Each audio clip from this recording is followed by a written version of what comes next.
Hi friends, Padma's கிச்சனில் இன்றைக்கி ரசம் என்னோடய ஸ்டைலில் நான் எப்படி வைக்கிறேன்னு சொல்லி தரேன் ஃப்ரெண்ட்ஸ். மிளகு 1 ஸ்பூன், சீரகம் 1 ஸ்பூன், தனியா 1 ஸ்பூன், 2 ஸ்பூன் பருப்பு, ஒரே ஒரு காஞ்ச மிளகா போட்டு ட்ரை ரோஸ்ட்டாக நல்லா பொன்னிறமாக வறுத்துக்கோங்க ஃப்ரெண்ட்ஸ். ரொம்ப வறுக்கக்கூடாது, லைட்டாக சூடானால் போதும். வறுத்து எடுத்து வச்சுக்கோங்க.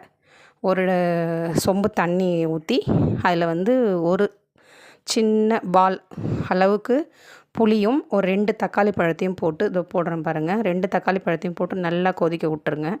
நல்லா தக்காளி பழம் வெந்ததும் நிறுத்தி விட்ருங்க. நல்லா சூடு தண்ணி ஆறின பிறகு நல்லா தக்காளி பழத்தையும் புளியும் நல்லா கரைச்சிக்கோங்க.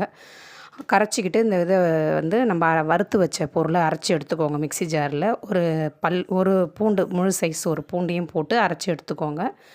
போட்டு நல்லா கரைச்சி ரசத்தில் போட்டு உப்பு, மஞ்சத்தூள் போட்டு நல்லா கரைச்சி வச்சுக்கோங்க. எண்ணெயை ஊற்றி 1 ஸ்பூன் கடுகு போட்டு தாளிப்புக்கு